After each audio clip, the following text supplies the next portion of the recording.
October 1, 2003 time 4:12 అవుతుంది. Tirumala hills మీద అలిపిరిఘాట్ road. మీ అందరికి తెలిసినట్టే ఈ రూట్లో డైలీ లక్షలాది మంది భక్తులు ఈ రూట్లో ట్రావెల్ చేస్తారు. ఆ ఏడుకొండలవాడి ఆశీర్వాదం తీసుకున్నందుకు.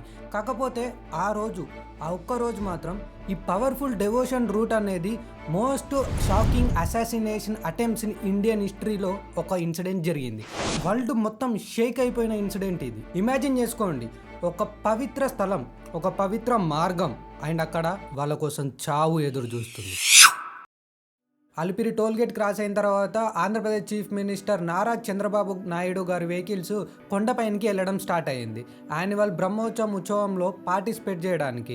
ఆ రోజు తన బుల్లెట్ ప్రూఫ్ కార్లో నాయుడు గారు ట్రావెల్ చేస్తున్నారు. కాకపోతే యూజువల్గా విఐపీస్ అందరూ బ్యాక్ సీట్లో కూర్చుంటారు కదా, తను ఆ రోజు మాత్రం ఒక ఫ్రంట్ సీట్లో కూర్చున్నారు డ్రైవర్ పక్కన. ఈ తీసుకున్న చిన్న డెసిషనే తన జీవితాన్ని కాపాడింది. షార్ప్గా 4:19 PM 9 క్లేమోర్ మైన్స్ ఒకటి తర్వాత ఒకడం పేలడం మొదలుపెట్టింది. ఫోర్స్ ఎంత పవర్ఫుల్గా ఉందంటే నాయుడు గారు బుల్లెట్ ప్రూఫ్ కార్ గాల్లో ఎగిరి ఒక సైన్ పడింది. బుల్లెట్ ప్రూఫ్ కార్ తన వెనకల కార్లో కూర్చున్న వాళ్ళు, ఆయన వెనకల కాన్వాయ్, ఆయన ఫ్రంట్ కాన్వాయ్ మొత్తం కార్లు ఎక్కడికక్కడికి డిస్ట్రాయ్ అయిపోయాయి. బట్ వెయిట్, ఇన్వెస్టిగేషన్ జరిగిన తర్వాత తెలిసింది అస్సలు shocking truth. 17 claymore mines, 17 plan చేశారు రోడ్డు మొత్తంలో. దాంట్లో 9 మాత్రమే పేలినాయి, ఇంకెనిమిది పేలలేదు. మీకు అర్థమైంది అసలు వీళ్ళు ఏం చేయాలనుకున్నారో? ఒకవేళ గనక ఆ 8 కూడా డిటోనేట్ యాక్టివ్ అయ్యి పేలడం మొదలు పెడితే ముందట వెళ్తున్న పోలీస్ వెహికల్స్కి, వెనకాల వస్తున్న అంబులెన్స్కి, మొత్తం అందరికీ ఒక డెత్ ట్రాప్లా మిగిలిపోయేది. This was not just a normal attempt, this was a massive plan. అయితే ఇప్పుడు ఒక చిన్న క్వశ్చన్, ఇది ఎవరు చేస్తారు అండ్ చేసే అంతే ధైర్యం ఎవరికి ఉంటుంది?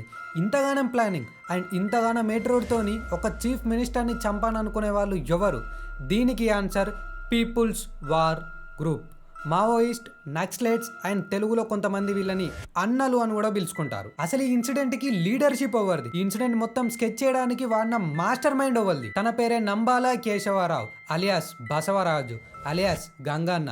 ఇప్పుడు జాగ్రత్తగా వినండి. తన background engineering graduate, REC Warangal ఒకప్పుడు, ఇప్పుడు ఎన్ఐటి వరంగల్. తను ఉండేది శ్రీకాకుళం. బ్రైట్ ఫ్యూచర్ ఉంది, గుడ్ కెరియర్ ఉంది. కానీ ఇవన్నిటిని వదిలిపెట్టేసి తను గొరిల్లా మూమెంట్లో జాయిన్ అయ్యిండు. అయితే తినపైన ఉండే కేసుల వల్ల 20 సంవత్సరాల వరకు ₹1,50,00,000 బౌంటీ ఉండేది. అంటే ప్రైజ్ మనీ లాంటిది. ఇప్పుడు పోలీసులకి ఎవరైనా సరే ఇతను ఆచుకు చెప్తే వాళ్ళకి ప్రైజ్ మనీ ఇస్తారన్నమాట. రీసెంట్గా 2025 మేలో నారాయణపూర్ ఫారెస్ట్ ఏరియాలో పోలీస్ ఎన్కౌంటర్ చేశారు నంబాల కేశవ్ని. తన జీవితానికి ఫుల్ స్టాప్ పడిపోయింది. ఈయనతో పాటు ఇంకో 26 మంది నక్సలైట్స్ని కూడా డౌన్ చేశారు. 21 ఇయర్స్ పట్టింది ఈ క్యారెక్టర్ని క్లోజ్ చేయడానికి. టెక్ మధు ఒక ఫార్మర్ నక్సలైట్, బాంబ్ డిజైనర్. తిను షాకింగ్ నిజాల్ని బయటపెట్టిండు. క్లోజ్ రేంజ్లో బాంబ్ బుల్లెట్ ప్రూఫ్ కార్ని పీసులుగా చేస్తుంది. చంద్రబాబు నాయుడు గారి కారు ఒక 10 నుంచి 15 ఫీట్స్ బిలో బ్యాక్ ఉంది కాబట్టి లక్కీగా తను సేవ్ అయ్యిండు గాయాలతోని. ఒకవేళ ఇదే కనుక ఒక 5 ఫీట్ కనుక ముందుంటే మీకు అర్థం చేసుకోండి ఏమై ఉండేది. అండ్ దాంతోపాటు ఈ కారు జిగ్జాగ్ విఐపి ప్రోటోకాల్ని పాటిస్తుంది కాబట్టి ఈ ఎక్స్ట్రా 5 మినిట్స్ ఆ జిగ్జాగ్ ప్రోటోకాల్ అనేది తన జీవితం మధ్యలో లైఫ్ అండ్ డెత్ మధ్యలో ఒక లైన్లా మిగిలిపోయింది. ఇప్పుడు ఒక మెయిన్ క్వశ్చన్, అసలు చంద్రబాబు నాయుడు గారిని ఎందుకు టార్గెట్ చేశారు? ఈ రీజన్ని మనం తెలుసుకుందానికి కొంచెం వెనకలకి వెళ్ళాలి. ఇది 2003.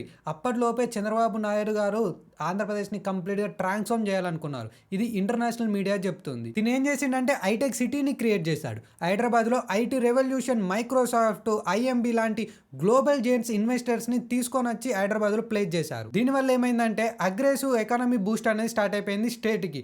గవర్నమెంట్ సెక్టర్లో ఉండే కంపెనీస్ను కూడా ప్రైవేటైజ్ చేసేసారు. మరి తిను ఇంత గొప్ప పనులు చేస్తే తనని చంపడానికి ఇలాంటి ప్లాన్లన్నీ వేయాల్సిన రీజన్ ఎక్కడి నుంచి స్టార్ట్ అయిందంటే, దీనికి అదర్ సైడ్ ఏమైందంటే రూరల్ ఏరియాలో గ్రోత్ అనేది కంప్లీట్గా ఆగిపోయింది. ఎలక్ట్రిసిటీ రేట్స్ అనేవి స్కై అయిపోయింది టారిఫ్స్ వల్ల. అగ్రికల్చర్ సబ్సిడీస్ అనేటివి కంప్లీట్గా స్టాప్ చేశారు. దీనివల్ల కొంతమంది ఫార్మర్స్ కంప్లీట్గా లాస్ అయిపోయారు. ఇంకొంతమంది ఫార్మర్స్ అయితే వాళ్ళ ప్రాణాలనే తీసేసుకున్నారు. రూరల్ అండ్ ట్రైబల్ ఏరియాస్ అనేటివి కంప్లీట్గా నెగ్లెక్ట్ అయిపోయింది. దీనివల్లనే నక్సలైట్స్కి చంద్రబాబు నాయుడు గారు మెయిన్ టార్గెట్ అయిపోయారు. ఇదేం ఫస్ట్ అటెంప్ట్ కాదు. 1998లో Karimnagar district assembly by election క్యాంపెయిన్లో naxalites ready claymore mines use చేశారు ఒక బుల్లకాట్ దాంట్లో. కాకపోతే ఈ ప్లాన్లో నాయుడు గారు సేఫ్ అయిపోయారు. పోలీస్ కానిస్టేబుల్స్కి మాత్రం ఇంజురీస్ అయినాయి. బై 2003 నక్సలైట్స్ అందరు రెడీ అయిపోయారు. ఇంకా ప్లాన్ చేశారు. చేశారు ఒక డెడ్లీ ప్లాన్ స్ట్రైక్ చేయడానికి. ఈ బ్లాస్ట్ వెనుకల ఉన్న ప్లాన్ అనేది వారం 2 వారాల నుంచి చేసింది కాదు, కొన్ని నెలల ఆఫర్ ఎక్కి తర్వాత ఈ ప్లాన్ని ఎగ్జిక్యూట్ చేయాలని ఫిక్స్ అయ్యారు. సో వీళ్ళు ఫస్ట్ ఒక టిఫిన్ బాక్సు, దాని తర్వాత దాని లోపల నింపడానికి నెయిల్స్, దాని తర్వాత రౌండ్ బేరింగ్స్ లాంటివి ఉంటాయి చూడండి, అవి ఇంకొన్ని ఐటమ్స్తోని ఆ డిటోనేటర్స్ ఇవన్నీ కలెక్ట్ చేయడం మొదలుపెట్టేసిండు. ఇవన్నీ లోకల్ నుంచి మనం కలెక్ట్ చేస్తే పోలీసులకి ఇన్ఫర్మేషన్ వెళ్ళిపోతుంది. ఎందుకంటే అప్పుడున్న మూమెంట్లో ఇట్లాంటివన్నీ ఎస్పెషల్లీ వీటి కోసం వాడతారని అందరికి తెలుసు. సో వీళ్ళు ఏం చేసిరంటే వేరే స్టేట్స్ నుంచి ఆ మెటల్ బాక్సెస్ ఇంకా మిగతా దానికి సంబంధించిన రిక్వైర్డ్ మెటీరియల్స్ అన్నీ వేరే స్టేట్స్ నుంచి తెచ్చుకోవడం, ఒక్కొక్కటి జమ చేసి ఇవన్నీ తీసుకొని ఒక దగ్గర పెట్టుకున్నారు వీళ్ళు. కరెక్ట్గా ఆ రోజు రాగానే ఒక 17 క్లేమోర్ మైన్స్ వరుసగా చెట్లకు పెట్టుకుంటూ పోయారు, ఒకటి తర్వాత ఒకటి అప్రాక్స్గా 150 మీటర్స్ టు 200 మీటర్స్ బిట్వీన్ గ్యాప్లో చెట్లలోకి పెట్టుకుంటూ పోయి దానికి ఒక సన్నపు వైర్ కనెక్షన్ దేనికి ఇచ్చారంటే ఈ డిటోనేటర్స్కి దేనికి ఇవ్వకుండా డిటోనేటర్స్ డైరెక్ట్ అది ఎలా యాక్టివ్ అయ్యేలా చేశారంటే కెమెరా ఫ్లాష్ లైట్ ఉంటుంది చూడండి, జస్ట్ ఇలా చేయి పెట్టి ఒక్కసారి ఫ్లాష్ లైట్ కొట్టండి, ఒక చిన్న ఇట్లా హీట్ లాంటిది ఒకటి జనరేట్ అవుతుంది. ఆ హీట్ త్రూ ఎగ్జిక్యూట్ చేసిరు. వీళ్ళు లైన్ మైన్స్ ఎందుకు పెట్టలేదు, ఎందుకు ఈ క్లేమోర్ మైన్సే పెట్టిరనే డౌట్ రావచ్చు. దీనికి కూడా ఒక ప్రాపర్ రీజన్ ఉంది వాళ్ళ దగ్గర. లైన్ మైన్స్ అనేటివి భూమి తవ్వి లేదంటే రోడ్డు ఉంటుంది, ఆ రోడ్ని తవ్వి దానిపైన పెట్టాలి. సో ఇక్కడ తవ్వినట్టు ఆ రోడ్డు పైన ఏమైనా కనబడితే ఆ రూట్ని చేంజ్ చేసే ఛాన్సెస్ చాలా ఎక్కువగా ఉన్నాయి, అండ్ పేలడానికి ముందే తీసేసే ఛాన్సెస్ ఉన్నాయి, లేదంటే రోడ్ వేసే ఛాన్స్ ఉంది. సో అందుకని వీళ్ళు ఏం చేసిరు, తెలివిగా చెట్టు దగ్గరికి పోయి ఆ క్లేమోర్ మైన్ని పెట్టడం మొదలుపెట్టారు. ఎప్పుడైనా సరే ఆ 100 to 150 మీటర్స్ రేడియస్లో చెట్లలో కోల్పోయి చూడరు కదా, చూడాలి, కానీ ఈ ఇన్సిడెంట్లో మాత్రం ఎవరు చూడలేదు. సో ఇది రీజన్. మళ్ళీ ఇది కూడా పేల్చడానికి జస్ట్ వెహికల్ ముందట ఉందని తెలిస్తే చాలు, అక్కడ యాక్టివ్ కొట్టేసినాం అంటే డైరెక్ట్ ఇట్ అయిపోద్ది. ల్యాండ్ మైన్ అయింది అనుకోండి, వెహికల్ ముందడికి వెళ్ళొచ్చు, వెనకాలకి వెళ్ళొచ్చు, లేదంటే ఈ వెహికల్ ముందు వెనకాల వెళ్ళొచ్చు, వేరే వెహికల్స్ లోడ్ ఏది పడ్డా సటన్ లోడ్ ఏది పడ్డా కానీ డైరెక్ట్ బ్లాస్ట్ అయిపోతుంది. సో అనుకున్న వెహికల్ పైన బ్లాస్ట్ అయ్యే ఛాన్సెస్ కొంచెం తక్కువగా ఉంటాయి. అండ్ ఆ రోడ్ని తవ్వడం అనేది కూడా ప్రాపర్గా వీళ్ళు అనుకున్న ప్లాన్కి సూటబుల్ కాదు, అందుకనే వీళ్ళు దీన్ని ప్రిఫర్ చేసుకున్నారు దాని బదులు. ఈ ఇన్సిడెంట్లో మాత్రం సెక్యూరిటీ ల్యాబ్స్ అనేది షాకింగ్గా ఉంది. డీప్ మెటల్ డిటెక్టర్స్ అనేటివి ఫెయిల్ అయిపోయినాయి. రూట్ మొత్తం విఐపీస్ వెళ్ళే ముందు శానిటైజ్ చేయాలి, అవి కూడా ఫెయిల్ అయిపోయింది. ఎలక్ట్రిక్ జామర్స్ యూజ్ చేస్తుంటే ఆ కెమెరా ఫ్లాష్ ట్రిగర్స్ అనేటివి కంప్లీట్గా వర్క్ అవ్వకుండా ఆపుకునేది, అది కూడా ఫెయిల్ అయిపోయింది. డెకాయ్ వెహికల్స్ అనేటివి లేవు. Individual cars with matching number plates అయితే ఉన్నాయి, కానీ నాయుడు గారికి Z+ కేటగిరీ థ్రెట్ ఉన్నా కానీ హైయెస్ట్ కేటగిరీ సర్వేలెన్స్ మాత్రం అందించలేకపోయారు. ఈ ఇన్సిడెంట్ జరిగిన తర్వాత ఒక పోలీస్ ఆఫీసర్ని సస్పెండ్ చేసిరు, అండ్ ఆ డిస్ట్రిక్ట్ కలెక్టర్ని ట్రాన్స్ఫర్ చేసిరు, రేంజ్ డ్యూటీ ఇన్స్పెక్టర్ జనరల్ని ట్రాన్స్ఫర్ చేసేసారు. ఈ ఇన్సిడెంట్ మొత్తంలో నాయుడు గారికి ఎక్కువగా హెల్ప్ చేసింది ఏంటంటే, తను నార్మల్గా అయితే బ్యాక్ సీట్లో కూర్చుంటారు, ఆ ఒక్కరోజు తను ఫ్రంట్ సీట్లో కూర్చోవడం వల్ల అదే తనని సీరియస్గా హెల్ప్ చేసింది. ఆ రోజు తనకు ఆ డ్యామేజెస్ నుంచి తప్పించింది.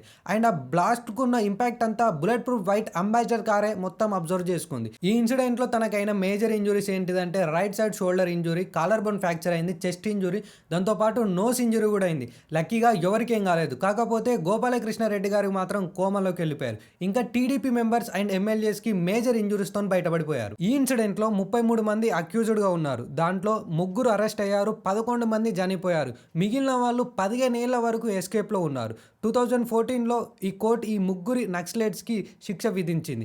ఆ తర్వాత 2019లో ఇంకో 3కి 5,000 ఫైన్తో పాటు ఇంకొక 3కి జైలు శిక్ష వేసింది. కానీ దీని వెనుకలు ఉన్న మాస్టర్ మైండ్ నంబాల కేశవ మాత్రం 21 ఇయర్స్ తర్వాత మే 2025 పోలీస్ ఎన్కౌంటర్లో తను చనిపోయాడు.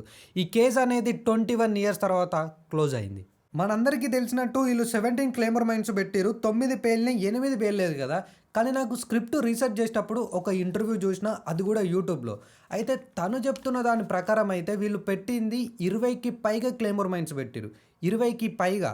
ఒకవేళ ఆ 20 కనుక 20 పేలుంటే ఇమాజిన్ చేసుకోండి, కాన్వాయ్ ఏం మాత్రం మిగిలేదు కాదు, మొత్తం బ్లాస్ట్ అయిపోయేవాళ్ళు వాళ్ళందరూ. సార్ ఏ కార్లో ఉన్నారు, ఏ పొజిషన్లో ఉన్నారు, ఇప్పుడు same colour car same colour number ప్లేట్లో ఉంటే జిగ్జాగ్ ప్యాటర్న్లో పోతే ఏ నెంబర్స్లో ఉన్నారు, ఫ్రంట్ బ్యాక్ మిడిల్ అక్యురేట్గా నక్సలైట్స్కి తెలుసు, ఎందుకంటే ఈ కాన్వాయ్లో నక్సలైట్ మెంబర్స్ ఉన్నారు.